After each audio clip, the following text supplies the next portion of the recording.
Movie के start में हम ऑलमोस्ट 10 साल की छोटी सी प्यारी सी बच्ची को देखते हैं। इस बच्ची का नाम सोफी था, जो कि एक अजाइलम में रहती थी क्योंकि उसके पेरेंट्स की डेथ हो गई थी। सोफी को नींद न आने की बीमारी थी, इसीलिए वो पूरी रात जाकर गुजारती थी और अजाइलम में फिरती रहती थी क्योंकि उसे पूरी रात ही नींद नहीं आती थी। और हर बच्चे की तरह उसका भी एक डर था कि एक बाबा जी हैं जो रात के अंधेरे में आते हैं और बच्चों को उठा कर ले जाते हैं और फिर वो इन बच्चों को मार कर खा लेते हैं। एक रात जब सब सो रहे होते हैं तो विंडो के पास से उसे बिल्ली की आवाज सुनाई देती है। अब क्योंकि उसे नींद नहीं आ रही थी, इसीलिए उसे देखने के लिए बाहर जाती है। वो जब बालकनी में होती है तो देखती है कि कुछ बिल्लियों ने डस्टबिन को गिरा दिया है। फिर सडन वो देखती है कि बिल्डिंग के पीछे से एक जायंट का हाथ डस्टबिन को उठाकर उसकी जगह पर रख देता है। इसके बाद बिल्डिंग के पीछे से एक काफी बड़ा जायंट बाहर आता है। सोफी उस जायंट को देख चुकी थी और वो भी सोफी को देख चुका था। उसे देखकर वो डर जाती है और जल्दी से अपने बिस्तर पर चली जाती है, लेकिन वो जायंट विंडो से हाथ अंदर डालकर सोफी को उठा लेता है और उसे अपने साथ ले जाता है। हम देखते हैं कि ये जायंट इंसानों के सामने नहीं आता था और जब उसके रास्ते में कोई इंसान आता था तो वो किसी न किसी तरह खुद को छुपा लेता था और फिर सबकी नजरों से बचते हुए वहाँ से निकल जाता है। फिर वो सोफी को भी अपने साथ लेकर एक दूसरी दुनिया में आ जाता है और ये दुनिया थी जायंट्स की दुनिया,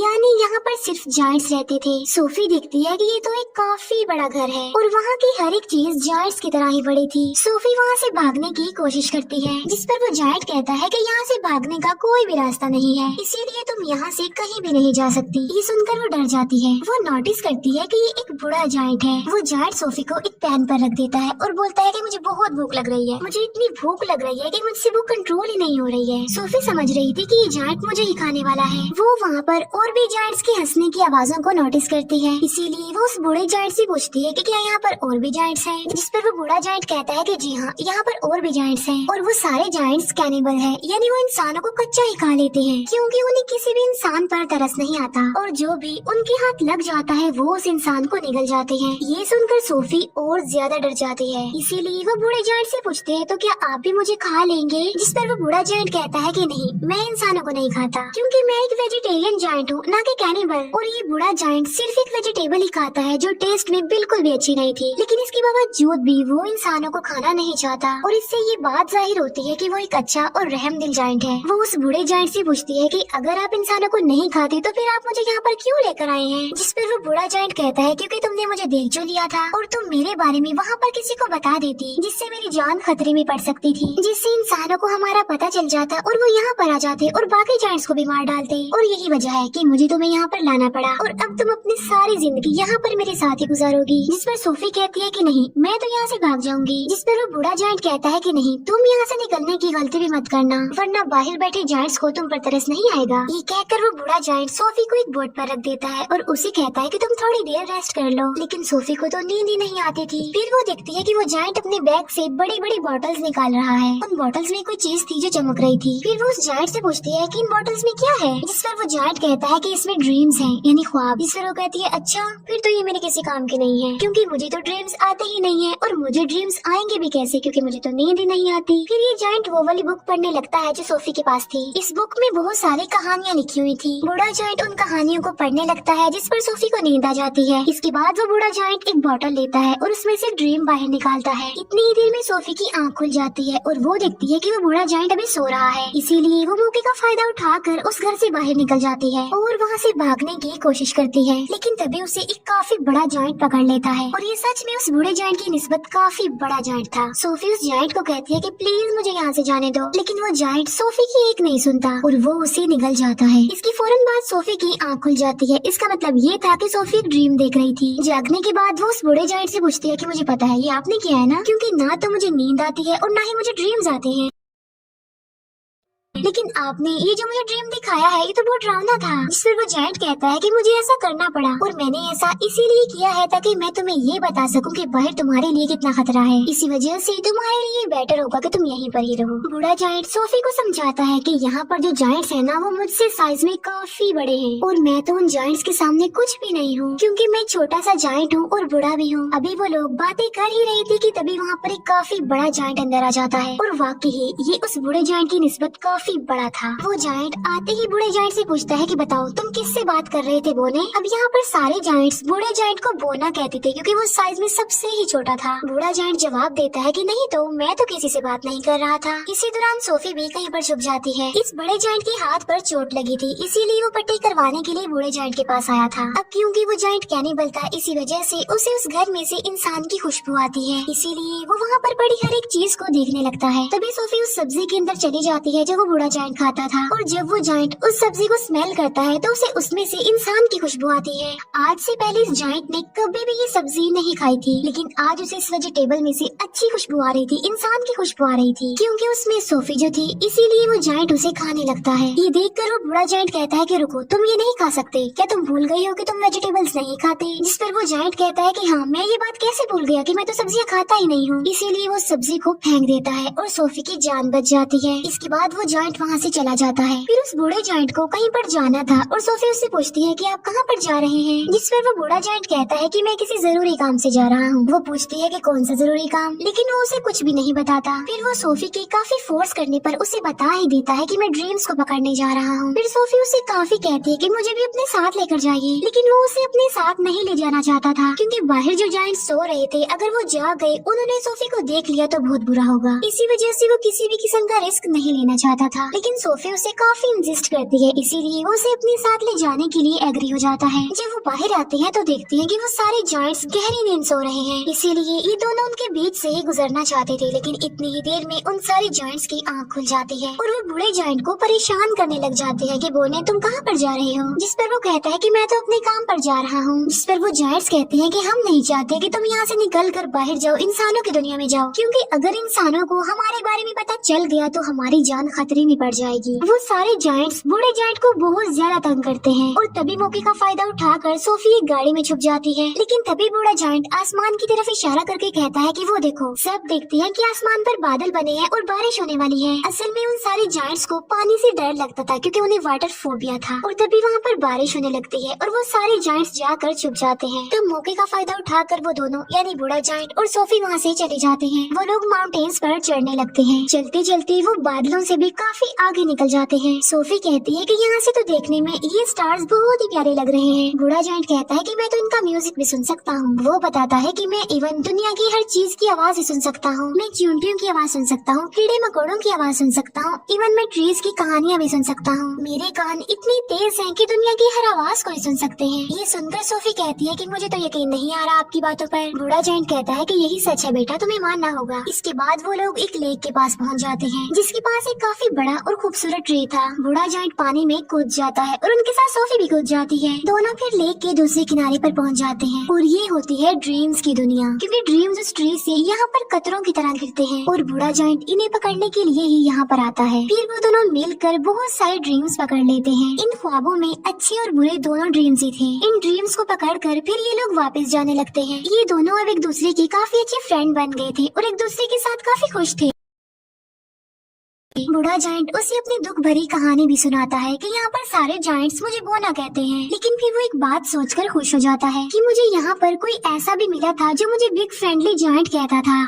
ये सुनकर सोफी कहती है तो आज से मैं भी आपको बिग फ्रेंडली जायंट यानी BFG ही कहूंगी। ड्रीम्स पकड़ने के बाद ये लोग सिटी में घूमते फिरते हैं, जहाँ पर बच्चे अपने अपने घरों में सो रहे होते हैं और बिग फ्रेंडली जायंट यानी BFG उन्हें नींद में बहुत अच्छे अच्छे ड्रीम्स देता है ताकि लोगों को उनके ड्रीम्स में खुशियाँ मिल सके। यहाँ पर हम ये जान पाते हैं कि BFG एक बहुत ही अच्छे दिल का जायंट है जो ड्रीम्स की दुनिया से ड्रीम्स ला कर लोगों को देता है ताकि सोते हुए ही सही ये उन लोगों की जिंदगियों में खुशियाँ तो ला सके। सोफी पूछती है कि ड्रीम्स के बारे में आपको क्या आपके पेरेंट्स ने बताया था, जिस पर वो जायंट यानी BFG कहता है कि जायंट्स के पेरेंट्स नहीं होते। फिर वो BFG से उसकी एज पूछती है कि आपकी उम्र कितनी है। BFG जवाब देता है कि जितनी उम्र इस दुनिया की है उतनी ही मेरी है, यानी जब से ये दुनिया बनी थी तब से ये जायंट्स भी बन गए थे, लेकिन ये इस दुनिया में ही इंसानों से छुप कर रहते हैं दीवारों के पीछे। फिर वो दोनों वापस जाने लगते हैं। सोफी अचानक पूछती है कि मेरा ब्लैंकेट कहाँ पर है। असल में सोफी का ब्लैंकेट जायंट्स की दुनिया में ही रह गया था और इस बात की वजह से BFG परेशान हो जाते हैं। इसीलिए वो सोफी को कहते हैं कि अब मैं तुम्हें अपने साथ नहीं ले जा सकता, क्योंकि अब तक उन जायंट्स को पता चल गया होगा कि मेरे साथ कोई इंसान भी है। और यहाँ पर BFG सोफी को एक बात बताता है कि बहुत सालों पहले मुझे एक बच्चा मिला था और वो भी इतना ही प्यारा और इनोसेंट था जितनी कि तुम हो, और तुम्हारी तरह उसने भी मुझे देख लिया था। इसी वजह से मैं उस बच्चे को भी जायंट्स की दुनिया में ले गया और उसी बच्चे ने मुझे पढ़ना सिखाया। और ये जो जैकेट तुमने पहन रखी है ये मेरी उसी मासूम छोटी सी फ्रेंड की है। लेकिन इससे पहले कि मैं उस बच्चे को उसकी दुनिया में वापस लेकर आता काफी देर हो चुकी थी और मैं बिल्कुल ये नहीं चाहता कि जो उस बच्चे के साथ हुआ है मेरे उस दोस्त के साथ हुआ है वो तुम्हारे साथ भी हो, क्योंकि तुम भी तो मेरी एक दोस्त ही हो ना। इसीलिए वो सोफी को वहीं पर छोड़कर वहाँ से जाने का फैसला करता है। हालांकि सोफी उन्हें काफी मना करती है यहाँ रुकने पर और उसके साथ चलने की जिद करती है, लेकिन वो जायंट इस बार उसकी बात नहीं मानता। तब BFG उसे अजाइलम में छोड़कर वहाँ से जाने लगता है। अब क्योंकि सोफी वहाँ पर रुकना नहीं चाहती थी इसीलिए वो बालकनी से कूद जाती है, क्योंकि उसे पता था कि BFG उसे बचा लेंगे। और होता भी ऐसा है, BFG उसे बचा लेता है और इसीलिए ना चाहते हुए भी उसे सोफी की बात माननी पड़ती है। इसी वजह से वो उसे जायंट्स की दुनिया में दोबारा से ले आता है, जहाँ पर बाकी जायंट्स पहले ही उन लोगों के लिए वेट कर रहे थे, क्योंकि सारे जायंट्स जान चुके थे कि बूढ़े जायंट के पास कोई इंसान है। इसीलिए सारे जायंट्स अब जानना चाहते थे कि वो इंसान कौन है, कहाँ पर है। इसीलिए वो ब्लैंकेट की खुशबू की मदद से BFG के घर को चेक करते हैं और सारे सामान की तोड़ फोड़ कर देते हैं। लेकिन BFG उस ब्लैंकेट को जला देता है जिसमें सोफी की खुशबू थी। फिर वो उन सारे जायंट्स को अपने घर से जाने के लिए बोलता है। सोफी वहाँ दीवार पर लगी एक पिक्चर को देखती है जो कि प्रिंसेस की पिक्चर थी। उस पिक्चर को देखकर सोफी को एक आइडिया आता है और वो BFG को कहती है कि आप प्रिंसेस के लिए एक ड्रीम बनाएं और उस ड्रीम में आप ये बताना कि जायंट्स की एक दुनिया पाई जाती है इसी दुनिया में और वो सारे जायंट्स इतने खतरनाक है कि बच्चों को मारकर खा लेते हैं। और इसी ड्रीम में आप हम दोनों को भी शामिल कर लेना ताकि जब हम प्रिंसेस के सामने जाएं तो वो हमें पहचान ले। ये सुनकर BFG ऐसा ही करता है और वो जायंट्स की दुनिया में रहने वाले सारे जायंट्स का एक ड्रीम बनाता है और वो उस ड्रीम में खुद को और सोफी को भी डाल देता है और साथ साथ वो सिटी के बहुत सारे मिसिंग बच्चों को भी डाल देता है। फिर वो उस ड्रीम को लेकर प्रिंसेस के घर के पास चले जाते हैं और ये प्रिंसेस की नींद में वो ड्रीम डाल देते हैं और प्रिंसेस वो सब कुछ देख लेती है जो ये प्रिंसेस को दिखाना चाहते थे। प्रिंसेस की जब आँख खुलती है तो वो बहुत ज्यादा डरी हुई होती है क्योंकि ये एक डरावना ड्रीम था, क्योंकि जायंट्स बच्चों को खा रहे थे। प्रिंसेस इस ड्रीम के बारे में अपने केयर टेकर को भी बताती है, जिस पर वो केयर टेकर कहती है कि आप फिक्र मत कीजिए, ये आपका सिर्फ एक डरावना ड्रीम था। लेकिन जब वो न्यूज़पेपर पढ़ती है तो कहती है कि ये तो बहुत अजीब बात हो गई, क्योंकि कल रात बहुत सारे बच्चे मिसिंग हो गए थे अपने अपने घरों से और ये सेम वैसा ही हुआ है जैसा आपने ड्रीम देखा है।